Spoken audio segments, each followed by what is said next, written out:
How often do we send ourselves on loops, trying to make a decision and feeling like both of the options that we have are terrible or not the ones we actually want or the lesser of two evils?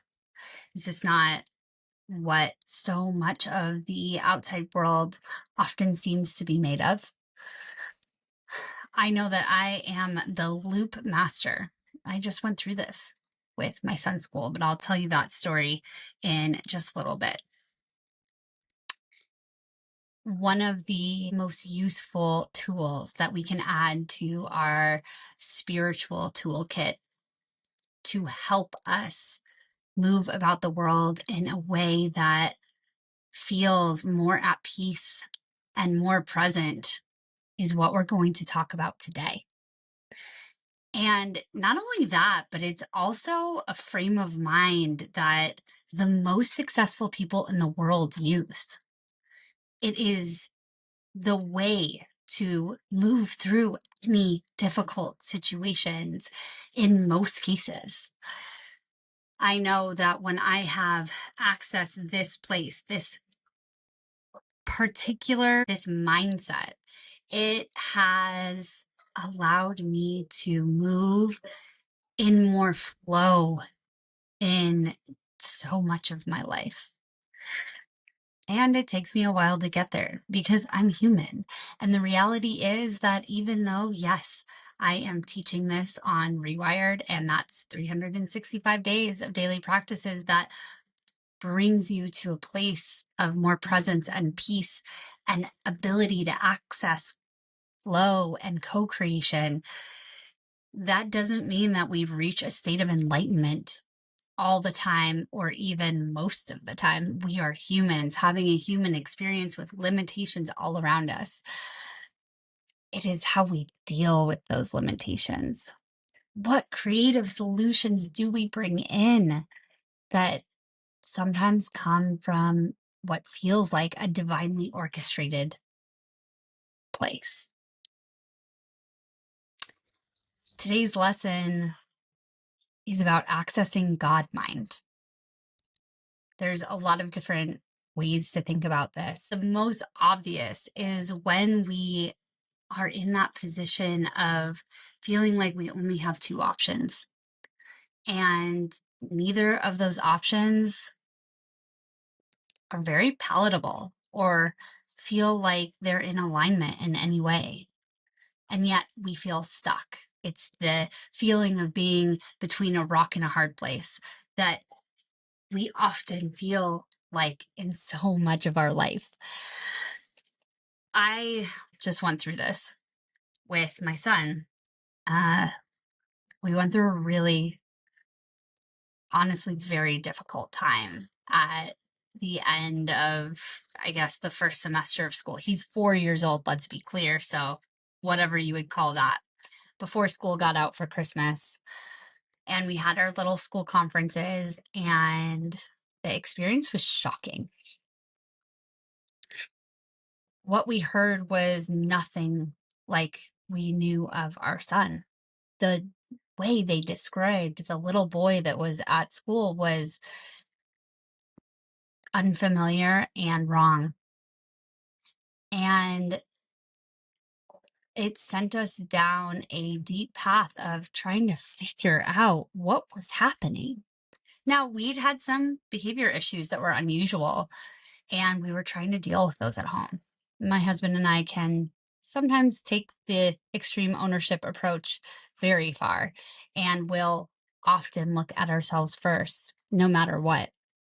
And that's what we had been doing, adding mindfulness practices in the mornings, trying to get him more exercise, whatever we could do to support him in regulating at home. Well, we came to find out that the behaviors at school were totally different than the behaviors at home, and ones that we certainly had never seen or recognized before. And after some deep diving and talking to some psychologists, child psychologists, some other therapists, we came to the conclusion that it really wasn't us and it really wasn't our son. And that it was likely the teacher. Now, I looped for a good 3 weeks, knowing that the environment was causing a lot of problems. And yet I would come back to this place of, oh my gosh, but we've moved schools 3 times. Is the transition going to be traumatizing? And should we keep him there just to keep stability? And then, of course, the idea of bringing him home and doing homeschool and making sure that he had more time with me. There were some other things that might need to be healed, and that would help. And in reality, neither of those options were aligned. I'm not going to lie, I'm not a homeschool mom, and I'm okay with that. It's one of the things I've owned deeply. I also really did not want my son in an environment where the teacher made a decision about him and who he was and was unwilling to see it another way, pouring those frustrations into a sensitive, energetic 4-year-old. And it just didn't seem like there was another option. But when we made the decision that he would no longer be going back to that school and that we would find a solution that works, it was as if the universe just opened up the puzzle pieces we just didn't have in front of us before. Mom started introducing me to other school options I didn't know about, and one fell into such deep alignment, a school that is run by 3 psychologists and where they get to play outside and tend to animals and garden most of the day. It was exactly what we'd been looking for. It was what we thought he was going to be going into. The key to that story is that we made a decision we would find the solution. By doing that, we were allowing ourselves to access an idea, a creative solution that is beyond what our current feeble mind can think of. And it allowed the orchestration to begin that is beyond what we know. Yeah, I took action. I reached out to moms. We made a decision. He was not going back to that school. I needed to know what was out there. And then it all started coming in. Information that we may not have even been open to before. Now, emotionally, that was one of the hardest times I've ever been through. I've had more difficult experiences, but watching your child suffer is one of the hardest things in any environment. And as we've come to see today, where he's thriving just 6 weeks later, he was obviously a bit depressed, and we didn't even realize it. We made a decision that felt so aligned, and he is blossoming, and that is amazing. We didn't have to make either one of the decisions that we believed we had. There was another creative solution. Now, in psychological terms, this is often referred to as growth mindset, believing there's a way, even in the most difficult situations. There is always a solution, and almost always it is outside of your immediate place when you feel stuck in a loop between 2, maybe 3 things that just don't feel right. And you don't have to loop for weeks or months or years. If you make the choice, if you recognize that you are in that loop, you can choose to step out. Recognize neither one of these are right. There is something better. Sometimes you do have to just make a decision that they're not right, that you have a fallback you will lean on, because one of the two could always be a fallback typically. And I hold no qualms about a fallback if a decision is what needs to be made. typically one of those needs to go in order for the space to open up, for the God mind, the co-creation to come in. And that co-creation is usually what is in deep alignment with your soul, who you are, your family, your experience right now. When we don't feel pressured to have to make a decision one way or the other that just feels like we're giving up a part of something that you feel like is available to you. When you just build the bridge to, I believe there is a solution that will allow us to thrive, that will allow me to thrive. Just the bridge to belief. Sometimes it just shows up. And sometimes you have to ask God. Sometimes you have to sit in meditation and quietness. Sometimes you need to go receive. Get yourself a massage. Get taken care of and pampered for a minute where you can turn off your brain. And you never know what falls in. Create more neutral time. And sometimes in that neutral time, you just ask God. As long as you don't have expectations, it will show up. It always does.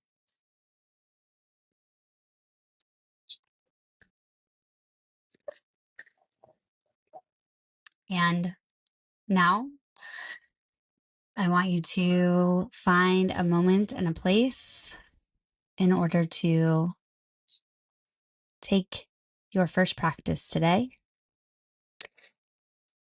Finding a place to get quiet and ground. Somewhere you can sit or lie down. Making sure that your body is connected solidly to the ground in some way. And that may be your bed. That's okay too. Taking a deep breath in and out just to connect into the breath before we start our typical breath work.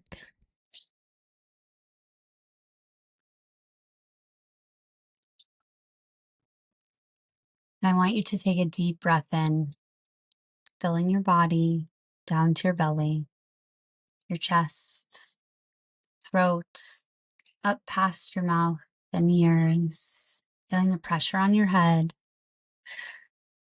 holding and starting to release slowly through pursed lips as if through a straw, twice as long as you took in.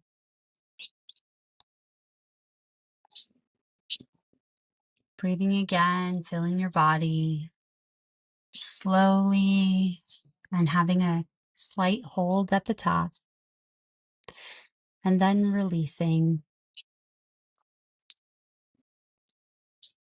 Doing this a few more times as you feel your body relax into the present moment.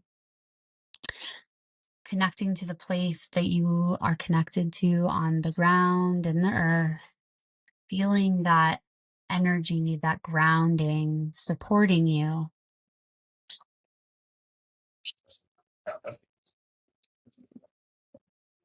Noticing how being supported allows you to stay more present. Continuing to take those breaths, releasing twice as long as you took in your inhale.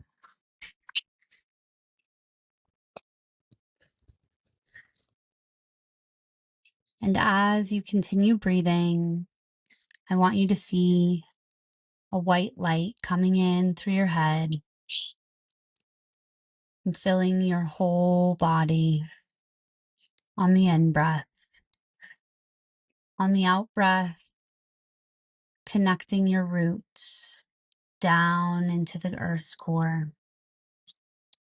seeing it go down, down to the warm center, and seeing the energy of that warm center pulling back up into your body, mixing with that beautiful white light. Seeing how you are connected both above and below to all that is, knowing that in this state, you have access to so much information and also only what is needed.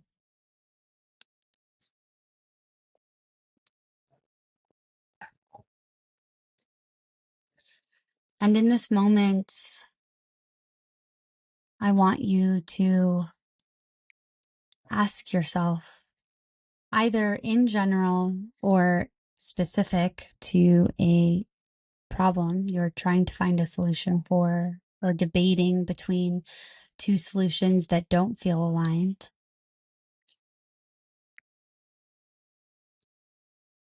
Stay in this grounded place, connected to everything, filling the entire space with light, and ask yourself,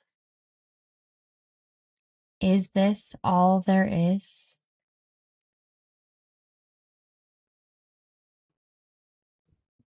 What am I not seeing? Allow me to see.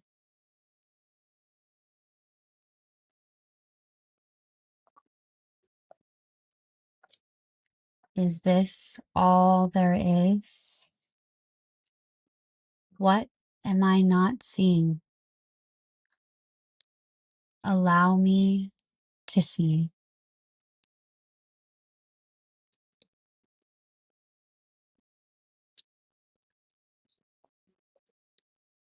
Knowing that even if an answer doesn't come right now, it will. You've asked and connected.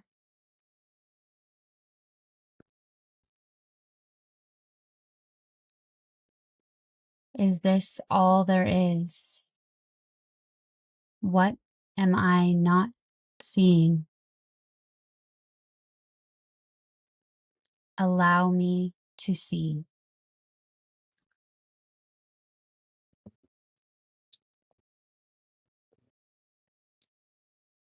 And now I want you to come back into your present moment. Come back into your body, seeing the roots slowly start to take up back into your body, and the light around you coming back close in to your body, feeling your fingers and toes wiggle and the energy flowing throughout you, noticing how you feel within your body as you see that beautiful light in a bubble tight around you, continuing your connection in a deeper way and protecting you as you go about your day. And you can repeat this meditation or a few moments of breath work, asking the questions, whichever you have time for, 3 to 4 times today. Thank you for being here. Thank you for your devotion, your dedication, for taking care of yourself, for connecting and finding all of the ways that you have divine power, divine love already within you. If you have just come across this video somewhere on the internet, I am Jamie O'Connor, and I am your guide for 365 days of transformation through daily practices that take just 15 minutes a day or less and give you the ability to remember. This is for spiritually curious high achievers ready to align deeper with their truest self, their highest purpose, and the co creation that already exists. If you're interested in getting daily reminders through email, possibly starting at day one, and additional resources like the individual meditations and ways of supporting you through amazing techniques, coaching practices, and the lineages I have learned for 20 years, you can join us at inspiredfocus.co/rewired. I am so grateful for you to have joined me today. Also, don't forget to subscribe. Please check out the links in the channel to subscribe. And I'm so grateful for you to be here. Thank you. I will see you tomorrow for day 45.